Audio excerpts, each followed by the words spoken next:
Welcome to another edition of your MPC Masterclass. In this episode, what we're going to cover is the program edit menu found on the lower right of the main screen. Not to be confused with the program edit found on the main menu. That's going to be a whole separate deep dive video. But there's a couple of really cool things we're actually going to do in this video. One, using the duplicate program feature to make a really cool lo-fi section of our song. We're also going to learn how to tweak the program so when the MPC is in controller mode and you're using VSTs with 16 pads like my favorite Atlas, it will communicate and operate a little bit better. But make sure you stick around to the end of the video because we're going to be doing a sound design exercise. And on that note, let's just jump right in. All right, for this video, we are going to focus on the lower section of the main screen where it says program, and in the lower right corner where the pencil is, these are all the functions that we can execute within that program level. Now, this is not to be confused with going into the main menu and then program edit right at the top. This will go into actually editing what is going on inside of the program, whereas on the main, under here, this is what we can do with some basic edit functions of the program itself. So starting in the upper left, we have delete. This will simply delete the program out of the current project. Now moving to the right, we have duplicate. And what duplicate will do is just duplicate the program. But I find this really useful when I have a bridge or a breakdown and I want to add, let's say, a crazy vibe to the drum beat without having to do a whole bunch of effect automation. So what we're going to do is we have this very basic beat.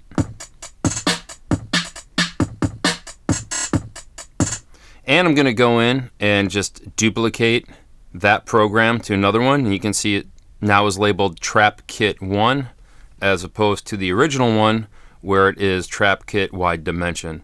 So this is the exact same kit, just duplicated in a second program. Now what I'll do is I'll start to add a whole bunch of effects to this. So easiest way to do that, just come in here to this hidden menu. We're on the program level.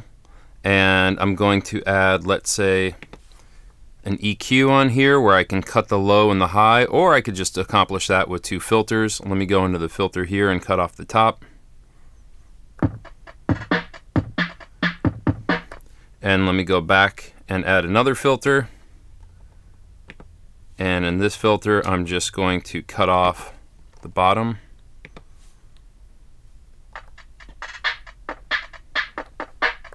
And then I'm going to add a reverb.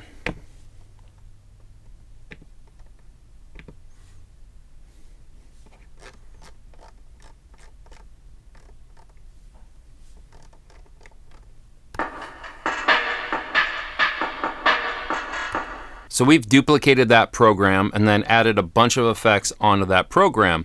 Now what I can do is I can just duplicate this sequence, copy it to the next one over, and let's say the sequence I'm going to call my bridge.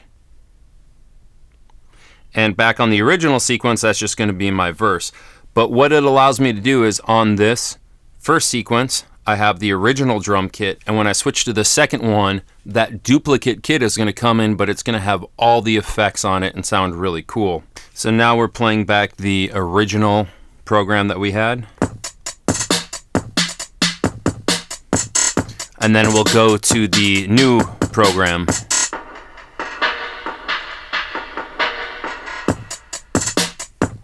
So duplicating a program is a really creative way to make an alternative version of that program without affecting the original program. Now, just like duplicate, when we come in to duplicate to a track, what that's going to do is duplicate the program and then just assign it to an empty track.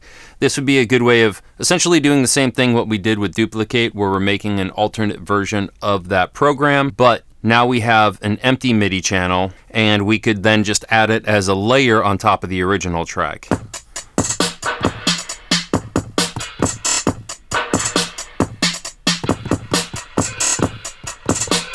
So two really creative ways to make your programs more interesting without affecting the original program. Now moving over from that, we have bounce to sample and bounce to audio track.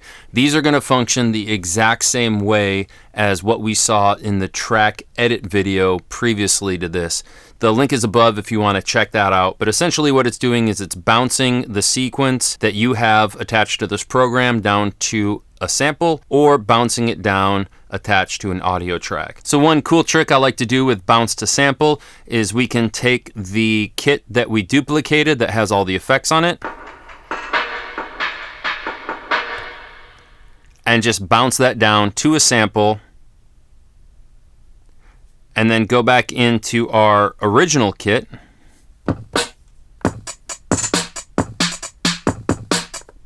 and double the length.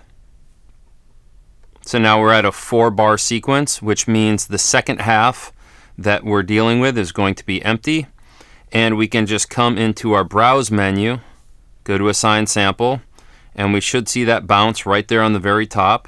And what we're going to do is just go into the second bank of the kit, and right here on the pad B01, assign that, go back into our grid, and we can just drop in that B01 right there, and now we have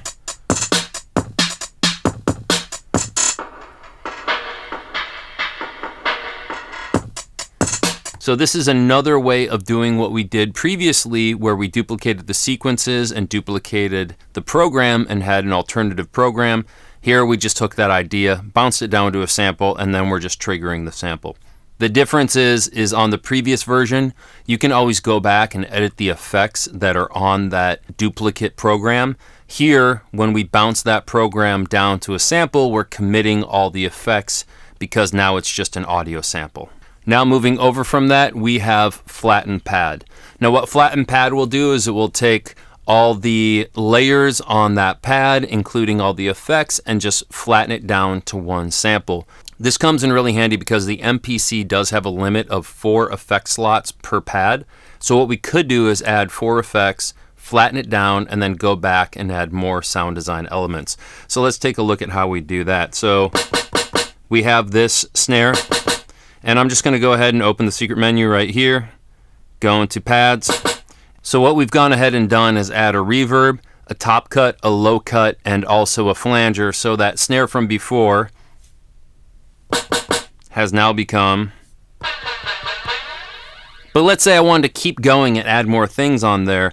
This is where Flatten Pad will come in. So Flatten Pad will ask me what pad I want to flatten. It will default to the last one.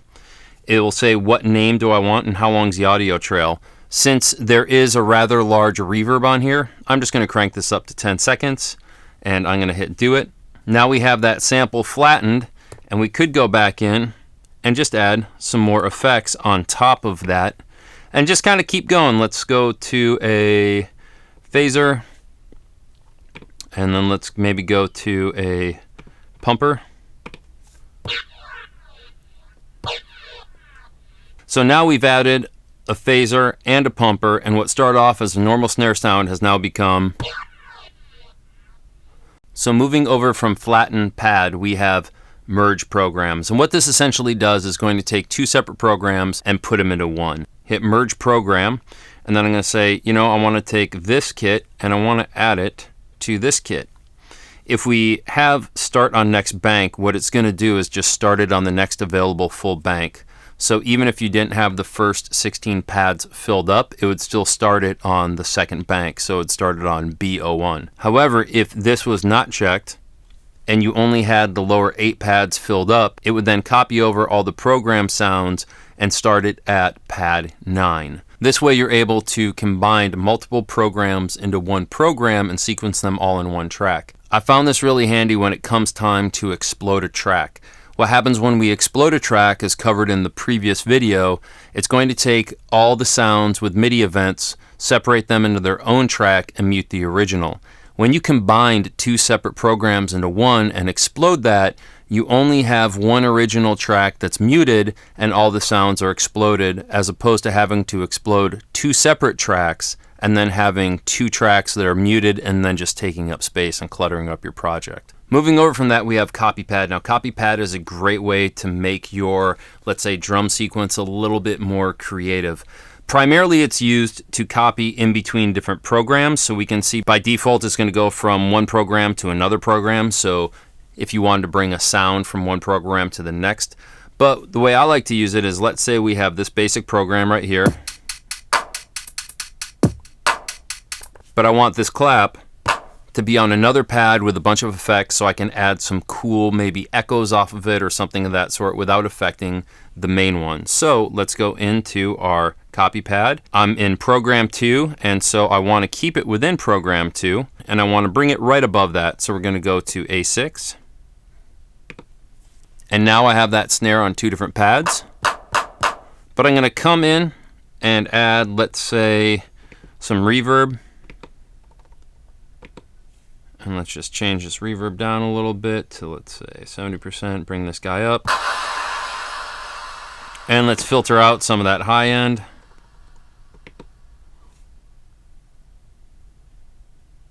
And now on that copied pad, we have more of a distant off in the background reverb. And I just layer that in as a cool texture on top of this beat.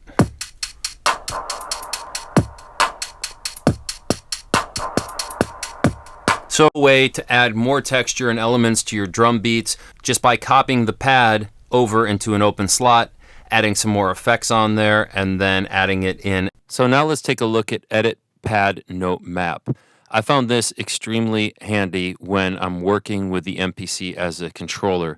So if we take a look over at the computer screen, we can see that I have a plugin track and I have Atlas loaded up.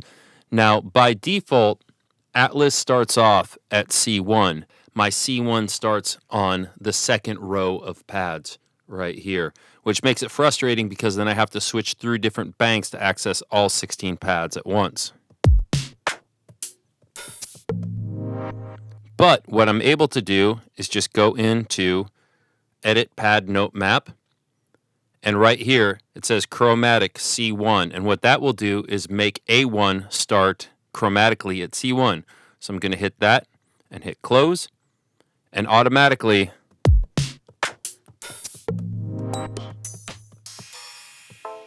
my 16 pads have now mapped perfectly to the 16 pads inside of Atlas. Now down at the bottom, we have Save Current Program and Save Current Sample. This is just going to be a way for you to save the current program that you've built, recall it later. Then Save Current Sample just allows you to save that sample to any location you want and give it a custom name. Now a little bonus. So here on track 3, I have hype, and I have one of the hype sound effects that is a pretty cool downshifter, but what I want that to do is actually be a reverse swell into my beat. So what I'm going to do is just record and hold that note.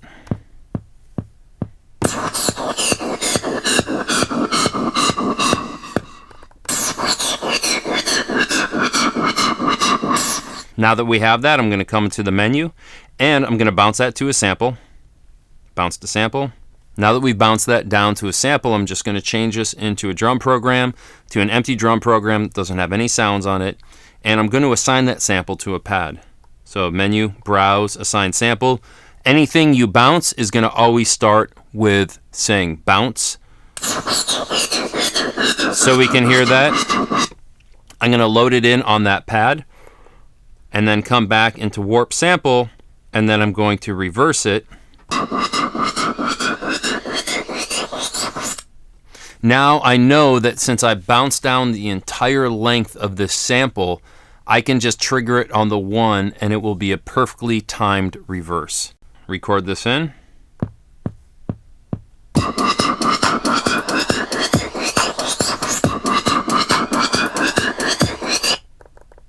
And that will be perfectly timed where the sample will end at the end of this bar because we took a bar, flattened it down so it's the exact same length. I could even take it one step further and go into my edit sample, and down here in the right hand corner we have process, and I could go into process and let's say add a fade out, which will essentially act as a fade in because the sample is reversed. Hit do it, and now we're going to hear it swell even more.